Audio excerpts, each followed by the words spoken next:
और भी कोई आएगा? ये बैग्स किसके हैं?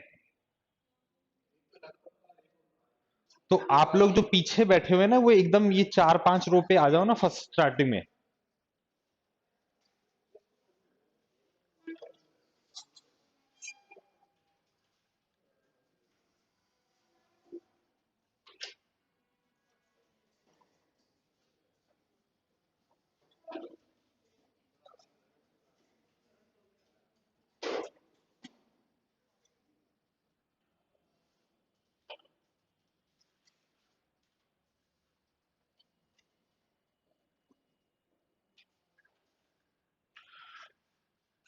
हो गए सब लोग सेटल?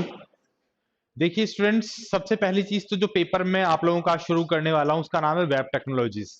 ठीक है, जैसा कि आप लोग अपने रूटीन लाइफ में, डे टू डे लाइफ में इंटरनेट से बहुत अच्छी तरह फेमिलियर है, बट हम लोग उसे रूटीन लाइफ में काम में ले रहे हैं, लेकिन क्वेश्चन पैटर्न में किस तरह से क्वेश्चन हमारे बन सकते हैं उसकी हमें प्रिपरेशन करनी है, काफी डीप पॉइंट ऑफ व्यू से। क्योंकि जो पेपर सेटिंग आज की टाइम में हो रही है उसमें हमें उसके जब तक एनालिटिकल कॉन्सेप्ट पता नहीं है, हमें हर चीज के बारे में पता होना चाहिए। ये नहीं है कि हमने बेसिक फंडामेंटल पढ़ के और क्वेश्चन पेपर में हम बैठने जा रहे हैं। तो वेब टेक्नोलॉजी का जो पेपर है इसमें काफी चीजों का कॉम्बिनेशन आपको मिलेगा, जिसमें आप देखेंगे कि कुछ पार्ट नेटवर्किंग का भी है, कुछ पार्ट आपका जो है डेटाबेस से भी लिंक होगा, और कुछ आपका इंटरनेट से रिलेटेड है। तो ऐसे में वेब अपने आप में बहुत बड़ा पेपर है, और इसके साथ ही आप लोग जैसे दूसरे पेपर पढ़ रहे हैं, नेटवर्किंग है, डेटाबेस है, प्रोग्रामिंग लैंग्वेजेस हैं। तो ये मान के चलिए कि जो हमारा सिलेबस अब तक जिस पे हम प्रिपरेशन कर रहे हैं, उसमें वेब टेक्नोलॉजी का जो पार्ट है उसमें बेसिक पॉइंट्स भी हैं और एडवांस भी हैं। ठीक है, क्वेश्चंस किस तरीके के बन सकते हैं हमें उसके बारे में भी तैयार रहना है।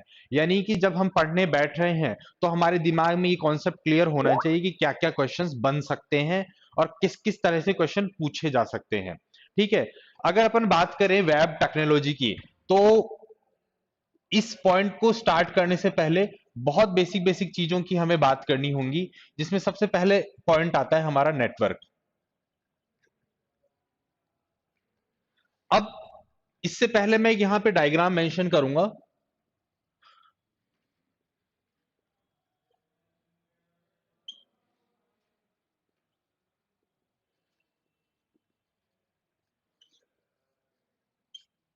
देखिए ये हमारा जो मशीन है जिसको हम लोग सिस्टम कॉल करते हैं, ठीक है, और इस मशीन का नाम आप सब लोगों को पता है, कंप्यूटर है।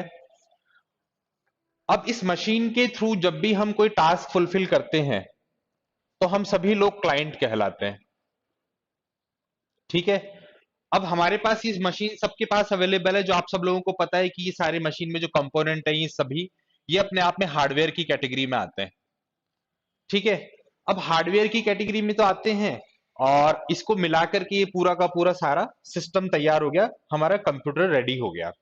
अब बात आती है कि ये सिस्टम मेरे पास अवेलेबल है और मैं इसको यूज करने वाला क्लाइंट हूं, या फिर मैं इस पे ऑपरेशन परफॉर्म करने वाला ऑपरेटर हूं। ठीक है, अब इस मशीन को जब हम काम में लेंगे तो हमारी रिक्वायरमेंट होगी कोई, मींस आवश्यकता। ठीक है, ये मेरे पास मशीन अवेलेबल है, इसको यूज करने वाला जो मैं पर्सन हूं, मैं क्लाइंट कहलाऊंगा या फिर मैं ऑपरेटर कहलाऊंगा। ठीक है, और इस मशीन के थ्रू मैं अपनी रिक्वायरमेंट को फुलफिल करवाऊंगा। ठीक है, जितनी भी मशीन्स होती है वो हमें कोई ना कोई रिक्वायरमेंट यानी हमारी आवश्यकताओं की पूर्ति के लिए बनाई जाती है। अब इस मशीन का आज की डे टू डे लाइफ में यूटिलाइजेशन, उपयोगिता क्या हो गई है, लार्ज क्वांटिटी में बढ़ गई है। अब लार्ज क्वांटिटी में बढ़ तो गई है, बट ऐसा क्या कारण रहा कि इस मशीन की यूटिलाइजेशन जो है इन दिनों इतनी ज्यादा मात्रा में हो गई है कि हम इस पे डिपेंडेंट हो गए हैं। ठीक है, तो बात आती है, आप लोगों को पता है कि भी हार्डवेयर के साथ इसका अगला कॉम्बिनेशन जो है वो सॉफ्टवेयर चलता है।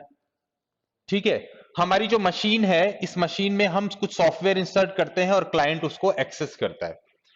लेकिन ये सॉफ्टवेयर और हार्डवेयर के बाद जो अगला टर्म आता है वो है हमारा किसका? नेटवर्क का और इंटरनेट का।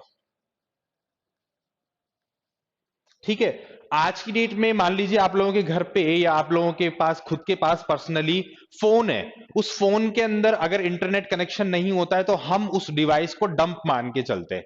ठीक है, क्योंकि मोस्ट ऑफ एप्लीकेशन जो हमारी रिक्वायरमेंट है वो उस मशीन में, उस सिस्टम में या उस फोन में जब तक इंटरनेट कनेक्शन नहीं होगा तब तक वो एक्सेस आप नहीं कर सकते। तो क्या हुआ, मेरे पास ये हार्डवेयर मशीन आई, इस मशीन को मैं यूज करने वाला, मैं क्लाइंट हो गया या मैं उस ऑपरेटर हो गया। मेरी रिक्वायरमेंट है, कोई आवश्यकता है जिसकी मैं आवश्यकता की पूर्ति करूंगा इस मशीन के माध्यम से। लेकिन इस मशीन को भी बेस्ट यूटिलाइजेशन कैसे हो पा रहा है? जब उसके अंदर नेटवर्क है और जब उसके अंदर इंटरनेट है। ठीक है, ये मशीन बेनिफिशियल कब बन पा रही है? जब इसके अंदर इंटरनेट की उपलब्धता है। ठीक है, तो बात आ रही है कि ये मशीन, अगर मेरे पास इंटरनेट नहीं है तो ये मशीन क्या है, इसका अगर इंटरनेट के साथ यूज 70% है तो विदाउट इंटरनेट इसका यूज 30% ही रह जाएगा। यानी इंटरनेट ने इसकी एक्सेसिबिलिटी को है यहां तक बढ़ा दिया है। ठीक है, इसका मतलब क्या है कि हार्डवेयर और सॉफ्टवेयर के साथ इंटरनेट भी आज की डेट में आईटी फील्ड का मेजर पॉइंट हो गया। ठीक है, अब बात आती है कि इंटरनेट जो है ये हम लोग अपनी रूटीन लाइफ में सुबह से लेकर के शाम तक, आज 21st ऑफ सेंचुरी में हम लोग लिविंग कर रहे हैं और काफी एक्सेस मात्रा में काम में ले रहे हैं। ठीक है, लेकिन क्या आज की जो कंडीशन है वो पहले थी? इसका डेवलपमेंट हुआ धीरे धीरे। हर चीज का डेवलपमेंट होता है शुरुआती इनिशियल फेज में धीरे, फिर उसके बाद वो ट्रैक पकड़ता है और एक फेज में आकर के वो प्रॉपर कन्वर्ट होता है। जैसा कि आप लोगों ने फंडामेंटल में जो हमारी जनरेशन ऑफ कंप्यूटर उसमें भी आपने देखा है कि कंप्यूटर के विकास का काल। ठीक है, तो ये चीजें हमें देखनी है कि आज की डेट में जो हम इंटरनेट एक्सेस कर रहे हैं, मैं बात करूं 2021 की और 22 की। ठीक है, लेकिन जब 1991 के अंदर, 1991 के अंदर पहली बार जो है हमारा HTML लॉन्च हुआ और हमारे इंटरनेट की रिक्वायरमेंट आई 1968 में, और इससे सॉरी नेटवर्क की रिक्वायरमेंट आई 1968 में, फिर उसके बाद 89 हमारा आ गया इंटरनेट की। इस तरीके से हम देखेंगे, ये सारी चीजें हम लोग देखेंगे कि कब से, मैं आपको नोट डाउन कराऊंगा, 1968 से लेकर के आज 2021 हम लोग आ चुके हैं। तो 21 साल ये हो गए और करीब करीब ये मान के चले अपन 32 ईयर्स ही है। ठीक है, तो आज हम जिस कंडीशन में है वहां तक पहुंचने में हमें इतना टाइम लग गया। और मैं ये जो बात कर रहा हूं, मैंने ये मार्किंग जो करी है ईयर की 2021-22 और 1968, आप लोग इन दिनों का पेपर आप देखेंगे तो बहुत से क्वेश्चंस एकदम लेटेस्ट पे बन रहे हैं और कुछ क्वेश्चन एकदम हिस्ट्री पे बन रहे हैं। मींस इनका विकास काल क्या रहा, कब कौन सी चीज किस फेज में डेवलप की गई है। तो हमें हिस्ट्री पूरे एक एक डे बाय डे, एक एक ईयर बाय ईयर का हमें एनालिसिस करते हुए आगे बढ़ना पड़ेगा कि हम 2021-22 तक पहुंचे हैं तो उसमें क्या क्या, किस किस ईयर में हम लोगों ने क्या क्या डेवलपमेंट किया। ठीक है, तो हम बात कर रहे थे कि हमारे पास सिस्टम है, हम क्लाइंट है, रिक्वायरमेंट के आधार पे हम नेटवर्क और इंटरनेट के थ्रू इसको यूज में ले रहे हैं। अब बात आती है कि जब हम इस डिवाइस की बात करते हैं या इस मशीन की बात करते हैं तो सबसे पहले पहले हमें इंटरनेट को समझने से पहले नेटवर्क की बात करनी होगी।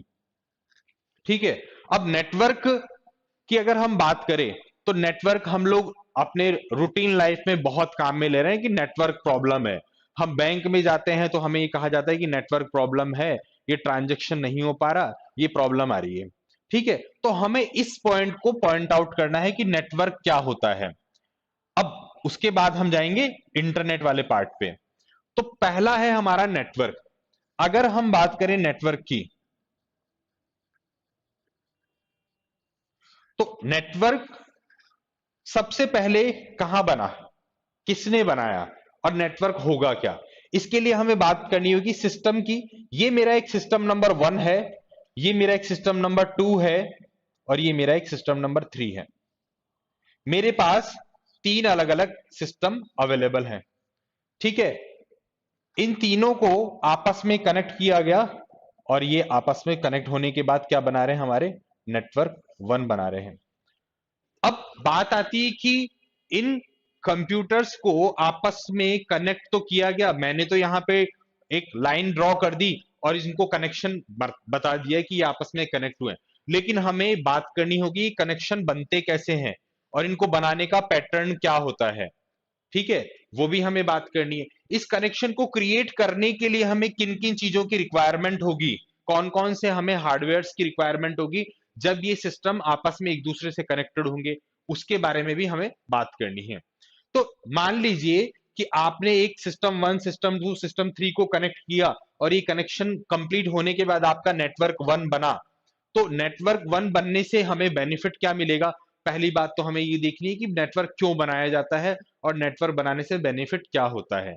तो नेटवर्क बनाने का बेनिफिट क्या होगा, हम इन सिस्टम को आपस में कनेक्ट क्यों करेंगे, इसके लिए हमारे दो मेजर बेनिफिट माने गए हैं। पहला बेनिफिट तो क्या है कि सिस्टम को कनेक्ट करने से क्या होती है, रिसोर्स की शेयरिंग होती है। रिसोर्स शेयरिंग, साझेदारी, यानी उपकरण की साझेदारी। उपकरण का मतलब क्या होता है कि जो भी कंपोनेंट है वो अपने आप में उपकरण कहलाएगा, और उसको शेयर करना। शेयर करने का मींस क्या है कि अगर ये 3 कंप्यूटर है तो मैंने सिस्टम नंबर 1 के साथ एक प्रिंटर अटैच किया हुआ है जो कि मेरा P1 है, और ये प्रिंटर जो है इसके लिए भी वर्केबल है, इसके लिए भी वर्केबल है, इसके लिए भी वर्केबल है। कारण क्या है कि ये सारे के सारे जो है आपस में एक दूसरे से कनेक्टेड है। अब रिसोर्स की शेयरिंग करी, उसके बाद अगला स्टेप आता है डेटा शेयरिंग। डेटा शेयरिंग की बात अगर हम करें तो आपको पता है कि सिस्टम नंबर 1 में कोई डेटा रखा हुआ है और सिस्टम नंबर 2 के व्यक्ति को एक्सेस करना है तो वो डेटा इजीली एक्सेस किया जा सकता है। ठीक है, ये बेसिक एक सिनेरियो माना गया है कि नेटवर्क बनाया गया और उसके बेनिफिट हमें क्या मिले। अगर हम बात करें कि ये नेटवर्क की शुरुआत कब हुई, तो ये हम देखते हैं कि पहला पहला जो नेटवर्क बना था उसका नाम दिया गया था एरपानेट, जो कि यूएस से की डिफेंस ने यानी मिलिट्री ने इसको डिजाइन किया था 1968 में। इन्होंने क्यों बनाया था ये कनेक्शन कंप्यूटर्स का? ये चाह रहे थे कि यूएस की जितनी भी मेडिकल यूनिवर्सिटीज है उनके अंदर जो रिसर्च हो रहा है वो रिसर्च की कनेक्टिविटी मिलिट्री के साथ हो जाए। तो उसके लिए इन्होंने advance research project agency network, ये एरपानेट कंप्यूटर को कनेक्ट करके बनाया। ठीक है, ये एरपानेट फिर 1987 में जाकर के एनएसएफ नेट बन गया, नेशनल साइंस फाउंडेशन। तो इस तरीके से 1968 से लेकर के आज हम 2021 तक के पूरे इन 50 सालों को एनालिसिस करेंगे। जब तक हम एक एक साल को एनालिसिस नहीं कर लेंगे तब तक हम कॉन्फिडेंट नहीं हो पाएंगे कि हम वेब टेक्नोलॉजी का जो भी क्वेश्चन बनेगा उसमें हम 100 आउट ऑफ 100 रहेंगे। तो हमें एक एक लाइन को क्लियर करते हुए, एक एक पॉइंट्स को क्लियर करते हुए चलना है, और इसके अंदर आपको आगे जो है बहुत अच्छी अच्छी चीजें पढ़ने को मिलेंगी। काफी इंटरेस्टिंग पेपर है ये, और साथ में आप जो स्टार्ट करेंगे, नेटवर्क पढ़ना है आप लोगों को, टोपोलॉजीज पढ़नी है आप लोगों को जो है आईएसपीज पढ़नी है, उसके अलावा वेब ब्राउजर्स पढ़ने हैं, सर्च इंजन्स पढ़ने हैं, वेबसाइट पढ़नी है, वेब पोर्टल्स आपको पढ़ने हैं। उसके अलावा आप HTML पढ़ेंगे, आप लोगों को CSS पढ़नी है, जावास्क्रिप्ट पढ़नी है, और कुछ PHP का पार्ट है हमारा, बहुत PHP का भी बहुत पार्ट है। तो ये सारे टॉपिक करते हुए आप लोगों को ये वेब टेक्नोलॉजी वाला पेपर कंप्लीट करना है।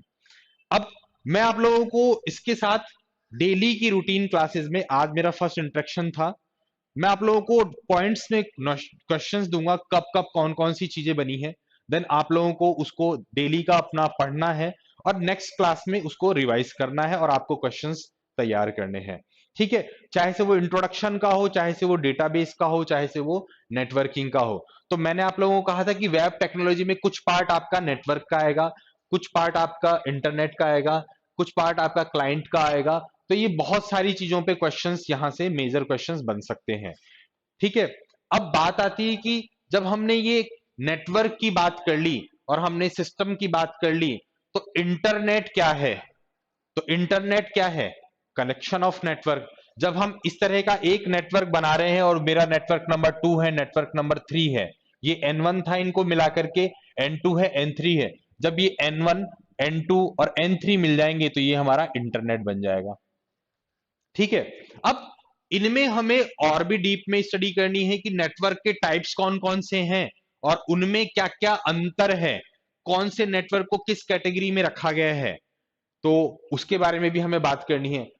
अगले सेक्शन पे जब हम जाएंगे तो हमें HTML के टैग्स की बात करनी होगी और CSS की बात करनी होगी, साथ के साथ हमें जावास्क्रिप्ट और PHP की भी बात करनी है। तो नेटवर्क, इंटरनेट, क्लाइंट, रिक्वायरमेंट। अब आपके दिमाग में जब भी आपके सामने क्वेश्चन पेपर आए, मान लीजिए हम लोगों के पास 100 क्वेश्चंस आ रहे हैं, सी के आ रहे हैं, C++ के आ रहे हैं, डेटाबेस के आ रहे हैं, नेटवर्किंग के आ रहे हैं, और हमारे जो भी स्क्रिप्टिंग लैंग्वेज है और जो भी एडवांस पार्ट जोड़ा गया है AI का या ब्लॉकचेन का, तो क्वेश्चंस को पढ़ना बहुत जरूरी है। पढ़ करके और उसके बाद उसका एनालाइज करना है, ऑप्शंस को रीड करना है और उसके अकॉर्डिंग आंसर देना है। क्योंकि अभी जो एग्जाम्स हो रहे हैं उसमें क्वेश्चन पूछे तो जा रहे हैं बेसिक ही, बट उसको पूछने का तरीका चेंज किया जा रहा है। तो हमें कुछ पेपर्स को भी सॉल्व आउट करना है कि किस पेपर में किस तरह से क्वेश्चन पुटअप किए गए हैं। आपको बोर्ड की मानसिकता को भी समझना पड़ेगा। बोर्ड की मानसिकता का मतलब क्या है कि बोर्ड क्या सोच रहा है, पेपर सेट करने वाला व्यक्ति क्या सेट कर रहा है। ठीक है, कि उसने आज 6 महीने पहले जो पेपर सेट किया है उसमें कंप्यूटर फंडामेंटल के किस तरह से के क्वेश्चंस पूछे गए हैं, या 3 महीने बाद जो क्वेश्चन पेपर सेट होगा उसमें किस तरह के क्वेश्चन सेट किए जाएंगे। दूसरा ये है कि उन्हें पता है कि इस फील्ड में जो भी व्यक्ति आ रहा है उसने 3 साल या 5 साल अपने इस फील्ड में दिए हैं, तो उनका टारगेट ये रहेगा कि पेपर या तो वो बनाएंगे एकदम टफ या फिर वो बनाएंगे एकदम इजी। क्योंकि उन्हें पता है कि सारे स्पेशलाइज्ड लोग आ रहे हैं, फील्ड के स्पेशल लोग आ रहे हैं। जब जहां पे सारे कॉमन लोग होते हैं तो वहां पे बैलेंस पेपर बनाया जाता है।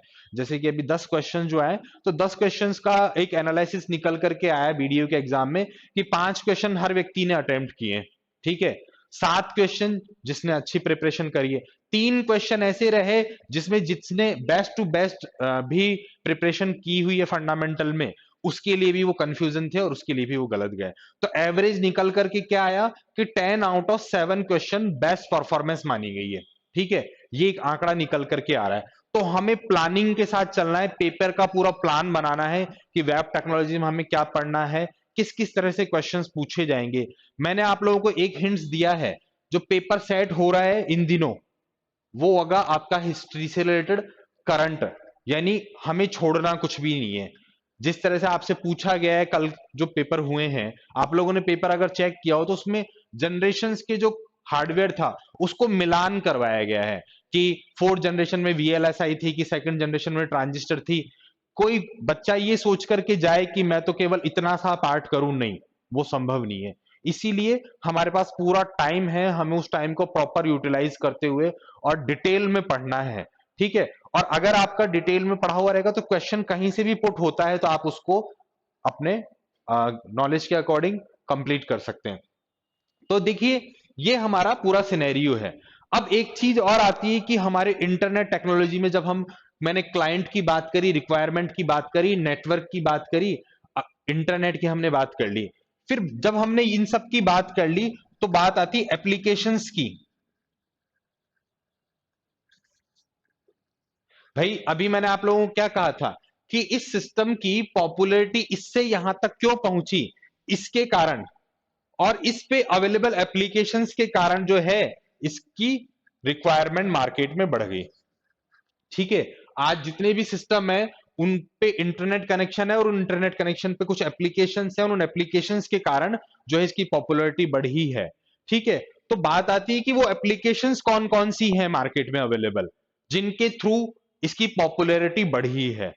ठीक है, तो इसमें सबसे पहले अगर अपन बात करें तो इंटरनेट जब आया था मार्केट के अंदर या इंडिया के अंदर, तो इसका सबसे पॉपुलर जो टास्क था वो था email communication, electronic mail transfer. ये सबसे पॉपुलर रहा इसका एप्लीकेशन जो आज भी है, क्योंकि बिजनेस ऑर्गेनाइजेशंस में ईमेल कम्युनिकेशन बहुत ज्यादा इंपॉर्टेंट रोल प्ले करता है। ठीक है, आज के टाइम में जितने भी बिजनेस ऑर्गेनाइजेशंस हैं वो अपना कम्युनिकेशन मेल के माध्यम से करती है। नॉर्मल यूजर की तरह नहीं है कि सिर्फ जो हमारे सोशल एप्लीकेशन है उस पर हमने डेटा को ट्रांसमिट कर दिया, कम्युनिकेशन कर लिया। लेकिन ईमेल कम्युनिकेशन बिजनेस फील्ड के अंदर सबसे इंपॉर्टेंट रोल प्ले करता है। अब हमें यह भी देखना पड़ेगा कि इस ईमेल से अगर आप इसको प्रॉपर देखेंगे तो इस ईमेल टेक्नोलॉजी पे आपके कम से कम 10 क्वेश्चंस निकल सकते हैं। अब उसे हमें डीप में पढ़ना है कि क्या होता है, किस तरह से इसकी वर्किंग क्या है।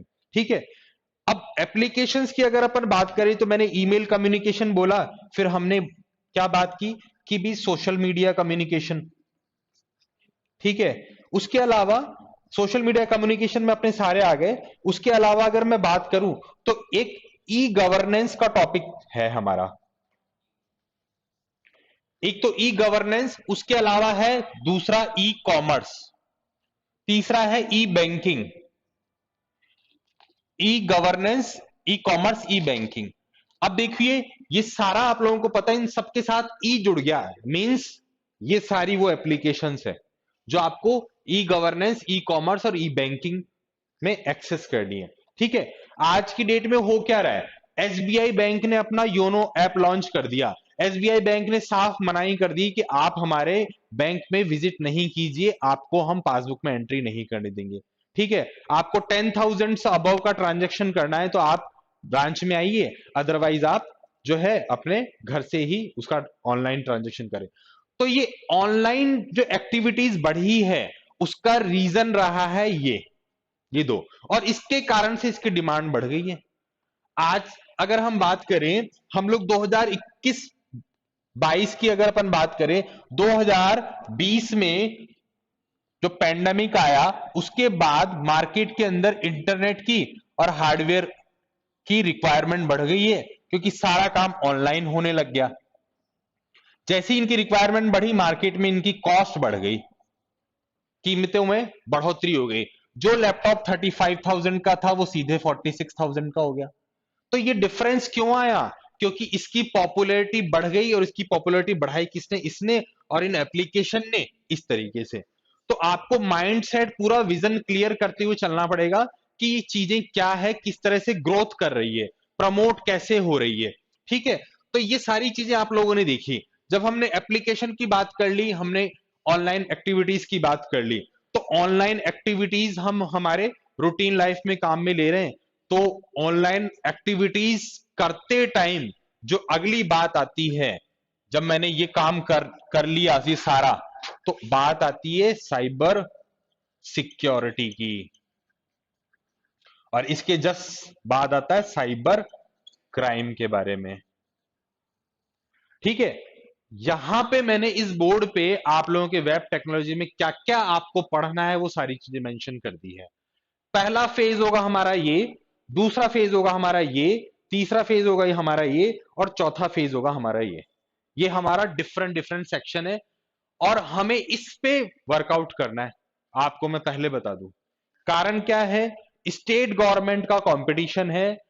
आपसे स्टेट गवर्नमेंट की जितनी भी ई गवर्नेंस से रिलेटेड एप्लीकेशंस हैं, योजनाओं वाला पार्ट तो आपसे पूछा जाएगा पेपर फर्स्ट में, लेकिन एप्लीकेशन से रिलेटेड जो पार्ट है वो आपसे टेक्निकल राउंड में भी पूछा जा सकता है। तो हमें प्रिपेयर्ड दोनों के अकॉर्डिंग रहना है। तो आपके माइंडसेट में पूरा एनालिसिस होना चाहिए कि भी राजस्थान सरकार ने पिछले 5 सालों में जो है आईटी की फील्ड में कौन कौन सी एप्लीकेशंस बनाई, उस एप्लीकेशंस का बेनिफिट क्या मिल रहा है। ठीक है, तो हमें पूरा माइंड को डिस्क्रिप्टिव करते हुए चलना है, एक एक चीज को कॉन्सेंट्रेट करके, और ये सारी चीजें मैं आपको बताऊंगा। राजस्थान सरकार के अंदर जो उसका आईटी डिपार्टमेंट है, आईटी विभाग कब एस्टेब्लिश हुआ, उसका आयुक्त डायरेक्टरेट कौन है। ठीक है, ये पूरी की पूरी, अगर मान लीजिए आपके पास पेपर फर्स्ट में पूछ लिया जाए कि राजस्थान सरकार के अंदर सूचना प्रौद्योगिकी विभाग के डायरेक्टर कौन है अभी, तो वो आपको पता होना चाहिए। कौन से मंत्री हैं, उसकी की पूरी टेबल चलती है, हायरार्की चलती है कि कौन उसका मंत्री है, कौन उसका डायरेक्टर है, कौन उसका एडिशनल डायरेक्टर है। ये सारी चीजें मैं आपको बताऊंगा। साथ के साथ ई बैंकिंग में कौन कौन सी एप्लीकेशन चल रही है, ई कॉमर्स में कौन कौन सी एप्लीकेशन चल रही है, और ई गवर्नेंस में कौन कौन सी एप्लीकेशन चल रही है। ठीक है, तो क्योंकि ये सारा पार्ट आपको इंटरनेट वाले पार्ट में ही तैयार करना है। प्रोग्रामिंग एक अलग सेक्शन है, नेटवर्किंग एक अलग सेक्शन है, डेटाबेस एक अलग सेक्शन है। ठीक है, फंडामेंटल एक अलग सेक्शन है। लेकिन जब हमारे रूटीन लाइफ में जो चीज एप्लीकेशन पूछी जा रही है ना, तो हम क्या करते हैं कि इस पेपर को इग्नोर करते हैं। ठीक है, इग्नोर इसलिए करते हैं क्योंकि हमारे हाथ में फोन है, इसलिए इग्नोर करते हैं। लेकिन जब क्वेश्चन पूछे जाएंगे, तो अगर मान लीजिए 5 क्वेश्चन भी इस सेक्शन में से जब बन गए, तो 5 नंबर के वो क्वेश्चन हो गए आप लोगों के। और पेपर का सिलेबस आपका इतना वास्ट दे दिया गया है, आपने अगर टॉपिक काउंट किए होंगे, तो हर टॉपिक से 5 से ज्यादा क्वेश्चन बन ही नहीं सकते। ठीक है, इतना वास्ट कर दिया। जो आप 3 साल 6 साल में सारे सब्जेक्ट पढ़े हैं अपने ग्रेजुएशन में, पोस्ट ग्रेजुएशन में, वो सारे के सारे आपसे पूछ लिए गए हैं। ठीक है, फर्क क्या होता है कि उस टाइम में हम पढ़ते हैं डिस्क्रिप्टिव लिखने के लिए, कॉपी में आंसर लिखने के लिए, बट अब हमें ये तय तय करना है कि कौन कौन से क्वेश्चन कहां कहां से बन सकते हैं। जैसे कि इसमें एक चीज और होगी, आप लोगों को एक तो ये फोकस रखना है कि कोई चीज के बारे में कंफ्यूज नहीं होना है। क्योंकि कई बार क्या है, मैंने बच्चों से सुना भी है कि जनरेशंस का जो टॉपिक है, उसमें किसी बुक में बोल दिया जाता है 1951 से 1956, किसी में बोल दिया जाता है 1950 से 55। ठीक है, तो आप लोगों को कोई एक ही चीज को अपने दिमाग में टारगेट करना है कि जो सर ने बता दिया वो ओके है। उसके बाद अगर आप बुक में ट्राई करोगे या अपने स्तर पे कोई खोज करते हो कोई चीज, तो आपका कंफ्यूजन होगा। ठीक है, तो वो चीजें आपको नहीं करनी। यहाँ पे जो मैं नोट्स लिखवाऊंगा, यहाँ पे मैं जो चीजें आप लोगों को दूंगा, आप लोगों को केवल उसी पे टारगेट करना है। ठीक है, और मैं एक एक चीज, एक एक लाइन में से क्वेश्चन जो बनने वाले होंगे, वो क्वेश्चन बना करके ही आप लोगों को तैयार करूंगा। डायरेक्ट क्वेश्चन बना करके यहाँ पे एक्सप्लेन करूंगा और आप लोगों को डिक्टेट कराऊंगा। तो इस तरीके से ये सारा सिनेरियो हमारे पेपर वेब टेक्नोलॉजी का है। ठीक है, इसमें कुछ कुछ पार्ट आपको डेटाबेस का भी मिलेगा, क्योंकि अगर आप बात करें कि वेबसाइट की, अगर अपन बात करें, मैंने आप लोगों से बोला था वेबसाइट टॉपिक हमारा रहेगा, तो इसमें आपको HTML, CSS, जावास्क्रिप्ट, PHP और SQL, इन सबका कॉम्बिनेशन मिलकर के आपका ये वेबसाइट बनती है। ठीक है, आज की अगर डेट में हम बात करें तो ये बूटस्ट्रैप फॉलो हो रही है, और JS की जगह जे क्वेरी भी चल रही है और एजेक्स भी चल रही है। ये भी आप लोगों को डिस्कस करना है सिलेबस में, जे क्वेरी और एजेक्स। और PHP तो है ही हमारी साथ के साथ, जो सर्वर साइड स्क्रिप्टिंग लैंग्वेज है, जो अलग से टॉपिक में दिया हुआ है। तो सिलेबस हमारा वास्ट है, और हमें उस हिसाब से अपनी प्रिपरेशन करनी है। यहां तक कि किसी कॉन्सेप्ट में किसी को कोई प्रॉब्लम हो तो आप मुझसे पूछें। हम्म। हाँ या ना? कंफर्म की। अब मुझे एक चीज बताएं कि जब हम नेटवर्क की बात करते हैं, तो हमारे पास आता है टाइप्स ऑफ नेटवर्क। कितने तरह के नेटवर्क है? एक तो होता है हमारा वायर्ड नेटवर्क, और एक होता है वायरलेस नेटवर्क। वायर्ड नेटवर्क में हमारा आता है कंप्यूटर नेटवर्क, और कंप्यूटर नेटवर्क फिर फर्दर क्लासिफाइड होते हैं लैन, वैन और मैन में। ठीक है, वायरलेस में हमारा आता है रेडियो नेटवर्क और मोबाइल नेटवर्क। ठीक है, अब मैंने आप लोगों को कहा था कि इसमें नेटवर्क का टॉपिक भी जुड़ेगा, कि टोपोलॉजी कौन सी होती है, किस टोपोलॉजी में क्या बेस्ट है। उसके अलावा मैंने आप लोगों को बोला था कम्युनिकेशन मेथड्स, जिसमें आप लोगों ने नेटवर्किंग वाले पेपर में पढ़ा है half duplex, full duplex, simplex, जो नेटवर्किंग की आपकी क्लासेस चल रही है, तो वो भी इसके अंदर आएगा। तो कुल मिला के क्या है कि ये पेपर अपने आप में सारी चीजों का कॉम्बिनेशन है। क्यों? क्योंकि ये वेबसाइट की बात आप कर रहे हैं, या आप किसी एप्लीकेशन की बात कर रहे हैं, ई कॉमर्स, ई गवर्नेंस की, तो अल्टीमेटली इन टेक्नोलॉजी के थ्रू ही आप एप्लीकेशन डिजाइन करते हैं। ठीक है, और उन टेक्नोलॉजी में कौन कौन सी चीज कहां पे किस तरह से काम में ली जानी है, वो भी हमें देखनी होगी। ठीक है, अब बात आएगी कि इसको मैं एक बार साफ कर देता हूं बोर्ड को।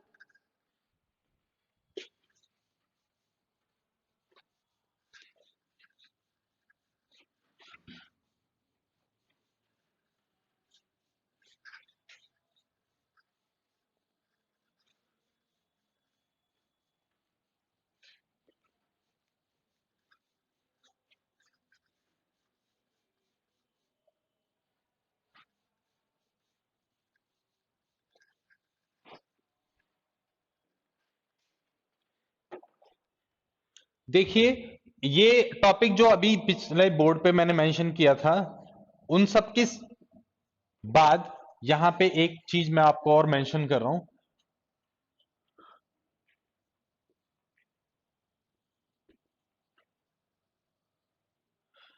ये व्यक्ति जो है वो क्लाइंट है और ये सर्वर है।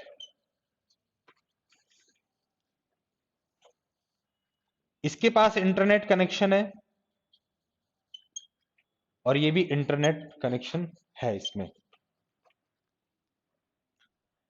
यहां से रिक्वेस्ट जाएगी और ये सर्वर इसको रेस्पॉन्स जनरेट करेगा।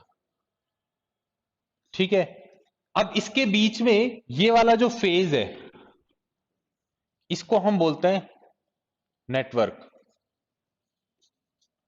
ठीक है, इस फेज में ओएसआई मॉडल और इस मॉडल पे 7 लेयर्स और इस 7 लेयर्स पे प्रोटोकॉल।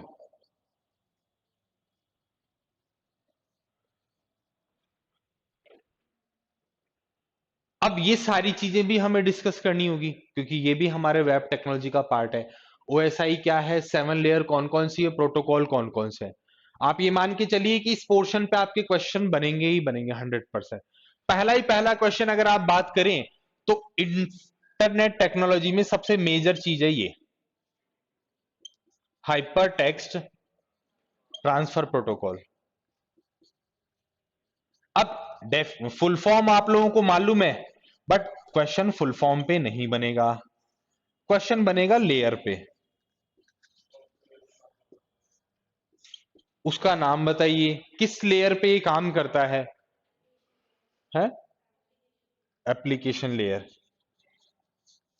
अब एप्लीकेशन लेयर पे एचटीटीपी काम करता है तो इसके साथ और कौन कौन से प्रोटोकॉल्स काम करते हैं उसके बारे में भी हमें बात करनी है। केवल हमें यही याद नहीं रखना है कि एचटीटीपी प्रोटोकॉल एप्लीकेशन लेयर पे काम करता है और ये इंटरनेट में क्लाइंट और सर्वर के बीच कम्युनिकेशन में रोल प्ले करता है। प्रोटोकॉल्स इसके साथ और कौन कौन से हैं जो एप्लीकेशन लेयर पे काम में लिए जाते हैं। साथ के साथ जो आपका इससे रिलेटेड एक क्वेश्चन बनेगा, एचटीटीपी स्टेटलेस और स्टेटफुल। एचटीटीपी स्टेटलेस कब होता है और स्टेटफुल कब होता है। ठीक है, तो ये सारी चीजें जो है हमें डीप में स्टडी करनी है। स्टेटलेस और स्टेटफुल का क्या मतलब होगा, एप्लीकेशन लेयर पे एचटीटीपी के साथ कौन कौन से प्रोटोकॉल्स काम करते हैं। ठीक है, और हमारा ओएसआई मॉडल के अंदर 7 लेयर कौन कौन सी है, सातों लेयर पे कौन कौन से प्रोटोकॉल्स काम करते हैं, ओएसआई एस्टेब्लिश कब हुआ। ठीक है, और हमारा जो सबसे इंपॉर्टेंट प्रोटोकॉल होगा TCP IP transmission control protocol, internet protocol, ये किस लेयर पे काम करते हैं और इनके साथ एसोसिएट कौन कौन से प्रोटोकॉल्स हैं। ठीक है, ट्रांसमिशन कंट्रोल प्रोटोकॉल और इंटरनेट प्रोटोकॉल। इस तरीके से हमारा पूरा का पूरा सिलेबस जो है वो वेब टेक्नोलॉजी का चलेगा। हमें इसके बारे में भी पूरी तरह फैमिलियर हो जाना है और हमें सर्वर के बारे में भी पूरी तरह फैमिलियर हो जाना है। अब जैसे फंडामेंटल में एक क्वेश्चन अभी पूछने में आया कि एमएस एक्सेल के अंदर अगर जो कर्सर है वो मूव कर रहा है E:10 पे, उसमें होम प्रेस किया गया तो वो कहां जाएगा, है A1 पे। ठीक है, E1 पे या A1 पे। होम और एंड का मतलब क्या होता है,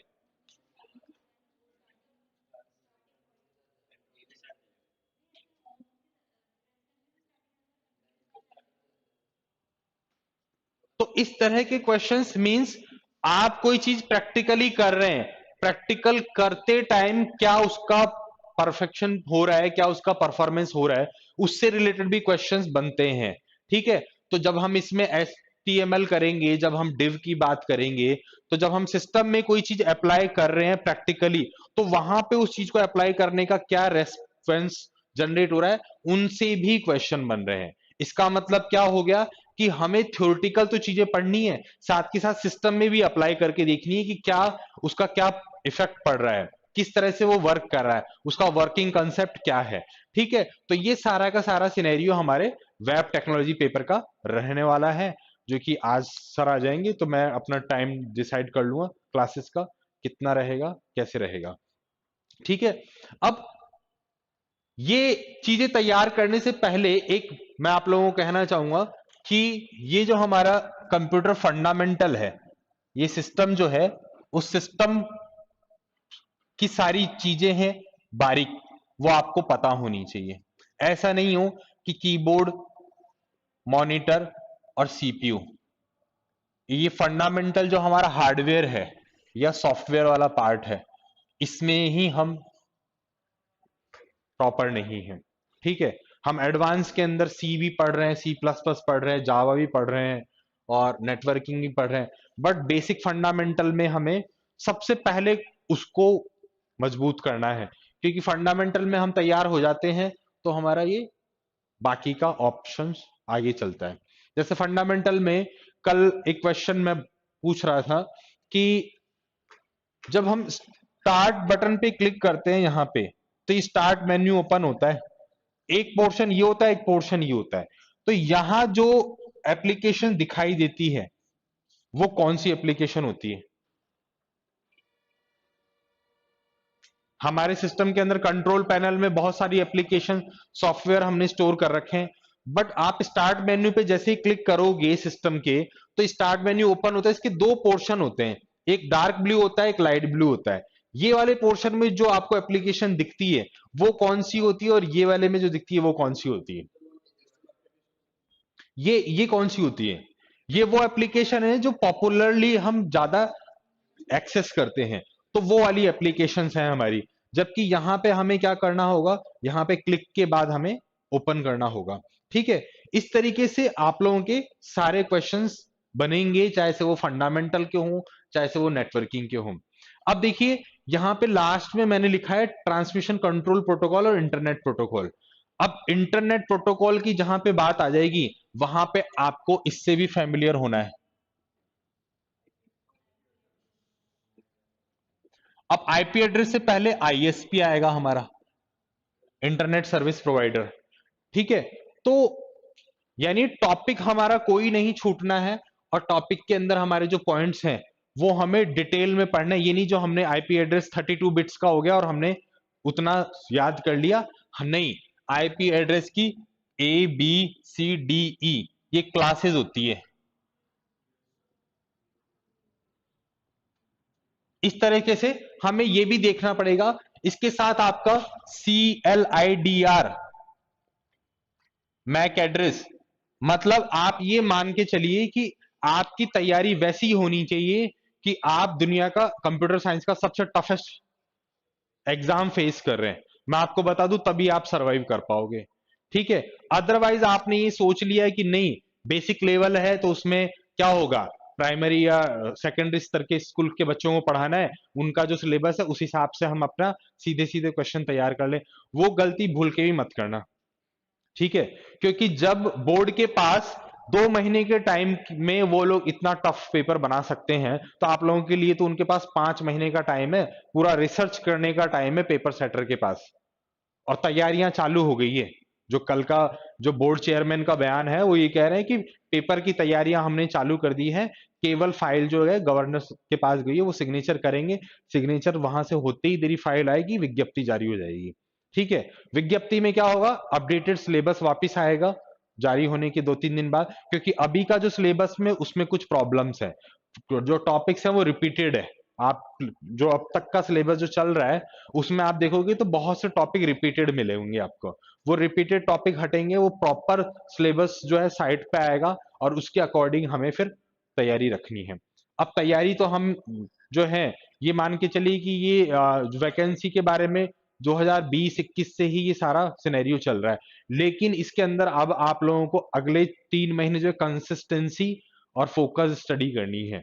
ठीक है। आप लोग जरूरी नहीं है कि केवल वेब टेक्नोलॉजी ही पेपर डिस्कस करें, आपको अगर डिस्कस करना है तो आप दूसरे सब्जेक्ट को भी डिस्कस कर सकते हैं, और जब तक आप डिटेल में तैयारी नहीं करेंगे तब तक पेपर क्लियर होने के चांसेस बहुत कम है। ठीक है। तो आपको ऑब्जेक्टिव तैयार करने हैं, साथ के साथ सब्जेक्टिव भी आप लोगों को उसी तरह से पढ़ना है, क्योंकि हो सकता है कि कोई क्वेश्चन ऑब्जेक्टिव में आपका रह जाए तो सब्जेक्टिव आपका पढ़ा हुआ रहेगा टॉपिक, तो आप उसको अपने नॉलेज के अकॉर्डिंग क्लियर कर सकते हैं। तो देखिए आईएसपी आईपी एड्रेस, इसके आईपी एड्रेस के जस्ट बाद जो अगला टॉपिक आता है वो होता है हमारा डीएनएस, डोमेन नेम सिस्टम और यूआरएल। इस पे भी बहुत क्वेश्चन पूछे जाते हैं इन दोनों पे। ठीक है, फंडामेंटल का कोई भी एग्जाम हुआ है तो आप देखेंगे कि आपको इन पे बहुत क्वेश्चंस मिलेंगे। अब domain name system, uniform resource locator और आईपी एड्रेस, इन पे क्वेश्चन बनेगा ही बनेगा, ये फिक्स्ड है। ठीक है, जो पेपर सेटर है इसको, इस टॉपिक को छोड़ सकता ही नहीं है। अब बात आएगी कि जब आपने यूआरएल डीएनएस इन सब की बात कर ली, तो एक वर्ड जो मैं स्टार्टिंग में डिस्कस करना था, मुझे यहां पे रह गया, वो था वेब और www। तो क्या वेब और ये अलग अलग हैं? और इसके साथ मैं इंटरनेट भी एसोसिएट कर देता हूं। वेब और इंटरनेट तो आपके एक ही हैं, बट www का मतलब होता है वर्ल्ड वाइड वेब, यानी वर्ल्ड मतलब संसार, वाइड मतलब चारों ओर, मतलब वेब मतलब इंटरनेट की अवेलेबिलिटी। तो इसका ये मतलब होता है कि यूजिंग इंटरनेट और वेब, एप्लीकेशन जो हम एक्सेस कर रहे हैं वो सारी एप्लीकेशन वर्ल्ड वाइड वेब में आएगी। ठीक है, इंटरनेट और वेब सेम चीज है, और वर्ल्ड वाइड वेब का मतलब क्या है कि इस एप्लीकेशन जो जो हम इनके थ्रू एक्सेस कर रहे हैं वो सारी इसमें आएगी। ठीक है, अब देखिए ये सारी चीजें एक बिगिनिंग में बतानी थी, और इसके साथ ही एक टॉपिक और था कि आप जब कोई भी एप्लीकेशन बनाते हैं तो एप्लीकेशन सारी की सारी क्या होती हैं, जीयूआई बेस्ड। ठीक है, और ये जीयूआई बेस्ड एप्लीकेशन किस पे एग्जीक्यूट होती है, ब्राउजर पे। ठीक है, आप लोगों ने फंडामेंटल में पढ़ा होगा कि भाई जो हमारा ऑपरेटिंग सिस्टम आया था, माइक्रोसॉफ्ट डिस्क ऑपरेटिंग सिस्टम, कौन से सन में आया था वो? माइक्रोसॉफ्ट डिस्क ऑपरेटिंग सिस्टम कौन से ईयर में लॉन्च हुआ था? आज हम लोग विंडो काम में ले रहे हैं, सब लोग विंडो 2010, 7, 11, लेकिन उससे विंडो आने से पहले हमारा मार्केट के अंदर आया था क्या, Microsoft disk operating system, MS DOS. ठीक है, उसको बनाया किस कंपनी ने था? हम्म, माइक्रोसॉफ्ट ने बनाया था। माइक्रोसॉफ्ट के हेड कौन है अभी, इसका मुख्यालय कहाँ है, इंडिया में मुख्यालय कहाँ है? हमें इन सब चीजों को तैयार करना है।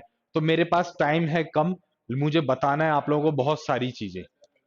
हाँ, तो ये चीजें मैं आप लोगों को एक रफली आइडिया दे रहा हूं कि हमें क्या क्या चीजें तैयार करनी है। टाइम है मेरे पास कम, मुझे आप लोगों को बताना है बहुत सारी चीजें। माइक्रोसॉफ्ट डिस्क ऑपरेटिंग सिस्टम जो था वो आया था 1981 में, 1981 में, और विंडो 95 आई थी 1995 में। ठीक है, उसके बाद 97 वर्जन आया, 98 आया, एनटी आया, 2000 आया, एक्सपी आया, 2003 आया, 5 आया, 7 आया, और आज 2011 चल रहा है हमारा। ठीक है, अब आप लोगों से पूछ लिया जाएगा कि 2003 वर्जन कब लॉन्च किया गया था भारत में, ये तैयार करना है आप लोगों को। विंडो 2003 है ये तो सबको पता है, लेकिन वो व्यक्ति, पेपर सेटर पूछेगा कि भारत में 2003 वर्जन कब लॉन्च किया गया था। ठीक है, तो हमें उस तरीके से तैयारी करनी है, और ये सारी चीजें मैं आप लोगों को बताऊंगा। इसीलिए हमारे पास सिलेबस है वास्ट, समय है कम, और स्टडी करनी है डीप। ठीक है, तो ये प्लानिंग के साथ एग्जीक्यूट होगा सारा का सारा। किस क्लास में कितने टॉपिक मुझे आप लोगों को कंप्लीट करवाने हैं, वो क्लास का शेड्यूल भी मुझे आज बनाना पड़ेगा। ठीक है, तो इस तरीके से हमें अपनी तैयारी को कंप्लीट करना है। इसी के साथ अगर मैं बात करूं ब्राउजर की, तो पहला ब्राउजर का नाम कौन सा और वो कौन से सन में बना, और उसको बनाने वाला कौन है? पहला ब्राउजर कौन सा माना जाता है? First web browser GUI based है, इंटरनेट एक्सप्लोरर। भाई आप लोगों ने अभी देखा हो तो मैंने बोर्ड पे लिखवाया था कि HTML लॉन्च हुई थी 1991 में, पहला कंप्यूटर एरपानेट बना 1968 में। ठीक है, पहली विंडो 95 आई 1995 में। तो अब आप ये एनालाइज करो ना, मैंने एनालाइज क्यों बोला है, आप सोचो कि पहला HTML हाइपरटेक्स्ट मार्कअप लैंग्वेज जो 1991 में आई और विंडो आई 1995 में, तो इन दोनों के बीच में ही कहीं ना कहीं ब्राउजर भी आया होगा। तो इन दोनों के बीच में कितने साल बचे? 92, 93 और 94। तो पहला ब्राउजर आया था 1993 में, जिसका नाम था मोज़ेक, और उसको बनाया था मार्क एंडरसन ने। ठीक है, तो ये सारी चीजें हमें तैयार करनी है। उसके अलावा मैं बात करूं कि भाई वेब की शुरुआत किस साइंटिस्ट ने करी, तो वो हमारे नाम है टिम बर्नर्स ली। ठीक है, IETF की स्थापना किसने करी, इंटरनेट इंजीनियरिंग टास्क फोर्स, वो भी टिम बर्नर्स ली ने करी। ठीक है, तो ये बहुत सारे टॉपिक्स हैं जो हमें तैयार करने हैं, हमारे पास टाइम कम है, रेगुलरिटी आप लोगों को रखनी है, और कोई भी टॉपिक आप लोगों को समझ में नहीं आए तो आप वहीं पे डिस्कस करें, पूछें, ये नहीं है। और मेरा टारगेट ये रहेगा कि मैं मैक्सिमम टू मैक्सिमम टॉपिक एक क्लास के अंदर कवर करूं। धीरे मैं पढ़ाऊंगा नहीं, मैं थोड़ा फास्टली पढ़ाऊंगा, तो ये चीज आप ध्यान रखना। और ये सारी की सारी चीजें हमें तैयार करनी है। अब इसमें छोटे से छोटे सा लेकर के और बड़े से बड़ा तक आप लोगों को ये तक पढ़ना पड़ेगा कि एनटी की फुल फॉर्म क्या है, विंडोज एनटी में एनटी का क्या मतलब होता है, तो आपको पता होना चाहिए। एनटी का मतलब होता है न्यू टेक्नोलॉजी। विंडो एक्सपी में एक्सपी का मतलब क्या बताया गया था, एक्सट्रीम प्रोग्रामिंग। ठीक है, तो ये चीजें जो क्वेश्चनरीज में अब तक तैयार की गई हैं, पूछी गई है, हमें उस हिसाब से स्टडी करनी है। और यहाँ पे कितने, मात्र 4 4 8 3 11 और 12 स्टूडेंट हैं, तो मेरे को ये मिले कि 12 के 12 सेलेक्ट हो गए, वो वाले उस हिसाब से अपने को तैयारी करनी है मेरे पेपर में। अदर पेपर का क्या चल रहा है वो मैं नहीं पूछूंगा, मेरे पेपर में आप लोग उस हिसाब से तैयारी करेंगे, और वो मैं चेक करूंगा डेली की डेली। ये नहीं है कि सिर्फ आप लोगों ने यहां पढ़ लिया, सुन लिया और गए घर पे, वैसा नहीं है। रिपीट एंड रिवीजन, ये चीजें आप लोगों को भैया अगले 3 महीने याद रखनी है, रिपीट एंड रिवीजन।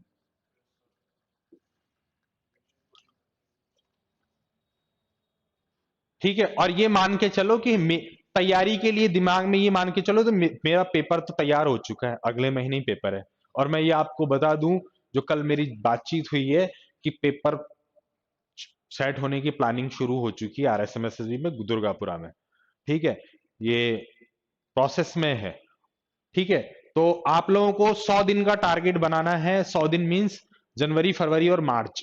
मार्च के बाद आप इस पोजीशन में आ जाओ कि हाँ, कभी भी आधी रात को कोई सा भी क्वेश्चन पूछ लिया जाए, फंडामेंटल का पूछा जाए, टेक्नोलॉजी का पूछा जाए, सी का, C++ का, जावा का, नेटवर्किंग का, ऑपरेटिंग सिस्टम का, आपको पता होना चाहिए, क्विक आंसर होना चाहिए। ठीक है, साथ के साथ मैंने आप लोगों को एक चीज बोली थी कि मैं आप लोगों को ई गवर्नेंस में हमारे जो राजस्थान सरकार की एप्लीकेशन से जो डिपार्टमेंट्स हैं, उन डिपार्टमेंट से भी फेमिलियर कराऊंगा। उद्योग भवन में क्या चल रहा है, आप लोगों की सूचना प्रौद्योगिकी विभाग में क्या चल रहा है, ठीक है, इकोनॉमिक्स डिपार्टमेंट में क्या चल रहा है, स्टैटिकल डिपार्टमेंट में क्या चल रहा है, स्टैटिकल डिपार्टमेंट कौन सी एप्लीकेशन काम में ले रहा है। ठीक है, तो ये सारे भी आपको पता होने चाहिए। राजस्थान सरकार में सूचना प्रौद्योगिकी विभाग की स्थापना कब की गई, उन्होंने कौन कौन सी एप्लीकेशन, कौन कौन से पोर्टल लॉन्च किए गए हैं। ठीक है, क्योंकि उसमें राजस्थान सरकार के बारे में भी है, राजस्थान की हिस्ट्री भी है, आर्ट एंड कल्चर भी है, रीजनिंग भी है। ठीक है, वो आपका पेपर फर्स्ट है। अब पेपर फर्स्ट में ये मान के चलिए कि वो 5 क्वेश्चन जो आपके इंटरनेट वाले पोर्शन से ही बनेंगे, जो सरकार से रिलेटेड है। ठीक है ना, सरकार से रिलेटेड प्रोग्रामिंग का क्वेश्चन नहीं आएगा, सरकार से रिलेटेड डेटाबेस का क्वेश्चन नहीं आएगा, एप्लीकेशंस का आएगा कि राजस्थान सरकार ने महिला शिक्षा के क्षेत्र में कौन सा ऐप लॉन्च किया है, महिला सुरक्षा के फील्ड में। ठीक है, तो कौन सा ऐप है, कुछ किसी को याद है जीके अगर पढ़ रहे हो तो? उड़ान तो योजना है। आवाज, वेरी गुड, आवाज ऐप है। अब आवाज ऐप बनाया किसने, ठीक है, कब उसको लॉन्च किया गया, वो भी हमें तैयार करना है। आएगा ही आएगा। तो मेरे जो मैं आप लोगों के साथ डिस्कस करना क्या चाह रहा हूं कि आप लोग एनालाइज करो कि सामने वाला क्या क्या पुट कर सकता है। मैं, मेरा पेपर वेब टेक्नोलॉजी का है, लेकिन मैंने इनसे पूछा कि राजस्थान सरकार ने कौन सा ऐसा ऐप लॉन्च किया है जो कि महिला सशक्तिकरण से रिलेटेड है। आवाज ऐप है। उस आवाज ऐप को लॉन्च कब किया गया था, वो भी डेट आपको याद रखनी होगी। तो आप लोगों को रिसर्च करना है। रिसर्च करना मतलब खोजना है, अनुसंधान करना है कि क्या हो सकता है इंटरनेट टेक्नोलॉजी में, वेब टेक्नोलॉजी के अंदर। ठीक है, आप लोग नोट्स बनाइए, तैयारी कीजिए, और सभी लोगों का हमारा सिलेक्शन हो, ये सब लोगों की हमारी कामना रहे। ठीक है, टेस्ट आप लोगों के संडे की संडे हो रहे हैं शायद। ठीक है, वेब टेक्नोलॉजी की कुछ क्लासेस हुई हैं पहले, फर्स्ट क्लास है ना, फिर ठीक है। और कौन कौन से सब्जेक्ट की चल रही क्लासेस? डीबीएमएस नेटवर्किंग दो।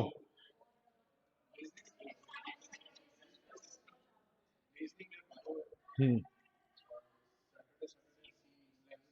अब आप लोगों को ध्यान हो तो अभी मैं आपको बताऊं, एक क्वेश्चन आया है ग्राम विकास अधिकारी के पेपर में, जो कि आपका फ्लो चार्ट से रिलेटेड है। देखा था किसी ने? वो फ्लो चार्ट के जो सिंबल्स होते हैं ना, वो सिंबल्स पूछे उसने। ठीक है, अब आपने फ्लो चार्ट पढ़ा हुआ है तो आप बता सकते हो, लेकिन जब आपने स्टार्टिंग की होगी सी प्रोग्रामिंग के अंदर, तो हमारे एक टॉपिक आता है डॉक्यूमेंटेशन का। ठीक है, जिसमें सिंगल लाइन कमेंट और मल्टी लाइन कमेंट आता है। एक क्वेश्चन आता है हमारा सूडो कोड का, सूडो कोड क्या होते हैं। एक क्वेश्चन हमारा आता है कंपाइलर का और इंटरप्रेटर का। उसके अलावा हमारे आते हैं जो कि एरर्स के टाइप्स ऑफ एरर।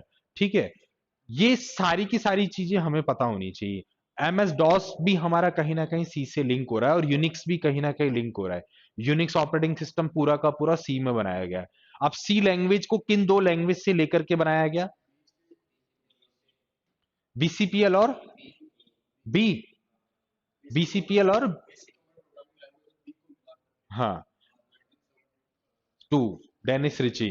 ठीक है, अब हाई लेवल लैंग्वेज में भी इनके आने से पहले भी कुछ लैंग्वेजेस थी, कोबॉल थी, फोर्ट्रान थी। अब क्या होगा कि हमें कोबोल, फोर्ट्रन, पास्कल, एल्गोल 60, इनके बारे में भी निकालना पड़ेगा मैटर। इनके बारे में भी पढ़ना है, केवल हमारा सी से ही काम नहीं चलेगा, क्योंकि वो उससे एसोसिएट जो भी चीजें हैं उनसे भी क्वेश्चंस बना सकता है। ठीक है, तो इस तरीके से सारा हमें अपना एनालाइज करते हुए आगे बढ़ना है। ठीक है,